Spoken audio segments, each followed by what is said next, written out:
Sir Jagadish Chandra বসুর জন্ম মুন্সিগঞ্জে। তিনি ছিলেন একজন পদার্থবিদ, জীববিজ্ঞানী এবং কল্পবিজ্ঞান রচয়িতা। সেকালে ভারত উপমহাদেশ থেকে শুরু করে আজকের ভারত, বাংলাদেশ অথবা পাকিস্তান যুগ যুগ ধরে অনেক কিছুর অভাব থাকলেও প্রতিবার ভিন্নমতো অভাব নেই আমাদের এখানে। ইউরোপ আমেরিকার মতো ঠিকঠাক পৃষ্ঠপোষকতা এবং উপযুক্ত পরিবেশ পেলে তৎকালীন আমাদের এই ভারত উপমহাদেশ থেকেও কত যে নামি দামি প্রতিভাবান আন্তর্জাতিক অঙ্গনে সেরাদের সেরা হয়ে থাকতো তা আর বলার অপেক্ষা রাখে না। স্যার জগদীশচন্দ্র বসু ছিলেন বহুগুণের অধিকারী। আবিষ্কার করেছিলেন ক্যাসকোগ্রাফ যন্ত্র। এই যন্ত্র দিয়ে উদ্ভিদের সংবেদনশীলতা পরিমাপ করা যায়।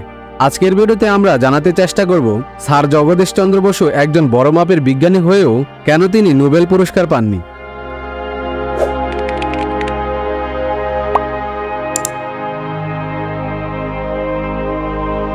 আমাদের অনেকেরই জানা রয়েছে যে জগদীশচন্দ্র বসু প্রথমে রেডিও আবিষ্কার করেছিলেন, কিন্তু আসলে সম্পূর্ণ রেডিও তিনি আবিষ্কার করেননি। করেছিলেন রেডিওর একটা খুব গুরুত্বপূর্ণ অংশ, কোহেরার। এই কোহেরার দিয়ে বেতার সংকেত রিসিভ করা যেত। বলা বাহুল্য, তখন একই সময়ে বেতার তরঙ্গ আবিষ্কার করার জন্য আরও অনেক বিজ্ঞানীরা গবেষণা চালিয়ে যাচ্ছিলেন। তার মধ্যে সফলভাবে বেতার তরঙ্গ রিসিভের আবিষ্কার করেন একমাত্র আমাদের বাংলাদেশের বিজ্ঞানী স্যার জগদীশচন্দ্র বসু। এই কোহেরার আবিষ্কারের পরেই তিনি সেটার প্যাটার্ন না নিয়ে সরাসরি বিভিন্ন জার্নালে প্রকাশ করেন। এছাড়াও তিনি বিভিন্ন বক্তৃতা এবং আলোচনা সভাতেও কোহেরার আবিষ্কারের কথা জনসম্মুখে জানাতে থাকেন। ফলশ্রুতিতে মার্কনি, যাকে আমরা রেডিওর আবিষ্কারক হিসেবে জানি, তিনি কোহেরার আবিষ্কারের সব তথ্য হাতিয়ে নেয় আর রেডিওর বাকি অংশ আবিষ্কার করে সুনিপুণভাবে নিজের নামে প্যাটার্ন করে নেয়। যদি জগদীশচন্দ্র বসু শুরুতেই কোহেরার আবিষ্কারের প্যাটার্নটা নিয়ে রাখতেন, তাহলে মার্কনি কোনোভাবেই এই আবিষ্কার নিজের নামে চালিয়ে দিতে পারত না, আর পারত না নিজে নিজে রেডিও নামের যন্ত্রটাকে কাঠামোগতভাবে কোনো চেহারা দিতে। তবে বিশ্বজুড়ে জগদীশচন্দ্র বসু তখন এতটাই শোরগোল ফেলে দিয়েছিলেন যে বিজ্ঞানী মহলে সবসময় প্রশংসায় মুখরিত হয়ে থাকতেন তিনি। তবে বাঙালির হাহাকার হলো, কেন তখন জগদীশচন্দ্র বসু নোবেল প্রাইজ পাননি? শুধু কি ভারতীয় ছিলেন বলে, নাকি অন্য কোনো কারণ ছিল? কোনোভাবে যদি তিনি নোবেল প্রাইজটা পেতেন, এক অন্যরকম ইতিহাস রচিত হতো তখনকার ভারতীয় বাঙালিদের জন্য। নোবেল পেয়ে বাঙালি জাতিকে করতে পারত আরও অনেক বেশি সমৃদ্ধ। 1909 সালে মার্কনি রেডিও আবিষ্কার করে যে নোবেল গড়ে তোলেন, ঘটনা এমনটা নাও হতে পারত। রবীন্দ্রনাথের অন্তত 4 বছর আগেই প্রথম ভারতীয় বিজ্ঞানী হিসেবে নোবেল পেতে পারতেন জগদীশচন্দ্র বসু স্যার নিজেই, কিন্তু তিনি তা পাননি। এখানে বড় কোনো ষড়যন্ত্র ছিল না।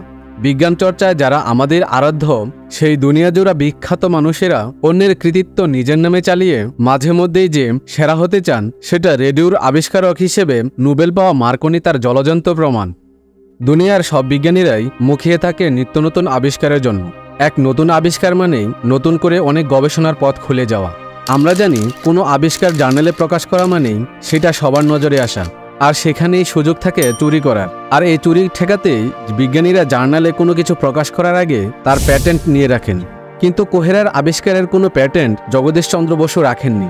অন্যান্য অনেক বিজ্ঞানীরা তাকে অনেক অনুনয় করেছিল এটার প্যাটেন্ট নিয়ে রাখার জন্য, কিন্তু তিনি তা না করেই সরাসরি জার্নালে কোহেরারের বিস্তারিত সবকিছু প্রকাশ করে দেন। স্যার জগদীশচন্দ্র বসুর রেডিও আবিষ্কারের প্যাটেন্ট নিয়ে না রাখার পিছনে দুটি কারণ রয়েছে। প্রথমত, তিনি মানুষটাই ছিলেন এমন সহজ সরল, একেবারে ভোলাভালা। একমাত্র গবেষণার কাজ ছাড়া অন্য কোনো নিয়মকানুনের ধারে কাছেও উনি যেতে চাইতেন না। তাছাড়া সারা জীবন নিজের জন্য চিন্তা না করে তার আবিষ্কার দিয়ে কিভাবে মানুষের উপকার হবে সেদিকে তিনি থাকতেন সদা মনোনিবেশকারী। ওনার কাছে ওনার নাম, যশ ইত্যাদি কোনো ভূমিকা ছিল না। আবিষ্কারক হিসেবে নাম পাওয়ার চেয়েও উনি গুরুত্ব দিতেন তার আবিষ্কার কতটা মানুষের কাজে আসতে পেরেছে সেদিকে। 1917 সালে ওনাকে যখন সরাসরি জিজ্ঞেস করা হয়েছিল কেন উনি রেডিওর আবিষ্কারক হিসেবে নিজের প্যাটার্ন নিয়ে রাখেননি, জবাবে তিনি বলেছিলেন, প্যাটার্ন নেওয়ার অর্থই জ্ঞানকে সীমাবদ্ধ করে ফেলা, তা সকলের জন্য উন্মুক্ত করে রাখাই উচিত। তাছাড়া আবিষ্কারক নয়, আবিষ্কারটাই গুরুত্বপূর্ণ। স্যার জগদীশচন্দ্র বসুর রেডিও প্যাটার্ন না নিয়ে রাখার দ্বিতীয় কারণটি হলো, একজন ভারতীয় বিজ্ঞানী হিসেবে তখন প্যাটার্ন নেওয়াটাও কম ঝামেলার ছিল না। যারা তার জীবনী পড়েছেন তারা হয়তো দেখেছেন কর্মক্ষেত্রের প্রায় প্রতিটা মুহূর্তেই স্যার জগদীশচন্দ্র বসু কিভাবে তার ঊর্ধ্বতন কর্মকর্তার চক্ষুশূল হয়েছিলেন।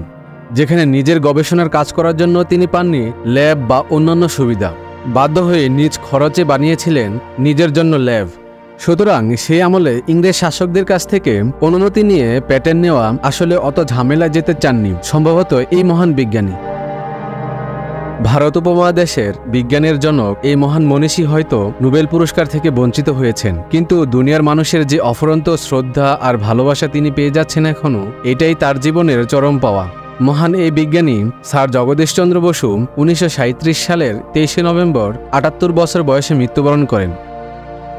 স্যার জগদীশচন্দ্র বসু সম্পর্কে আপনি আর কি জানেন তা আমাদের কমেন্টস করে জানান।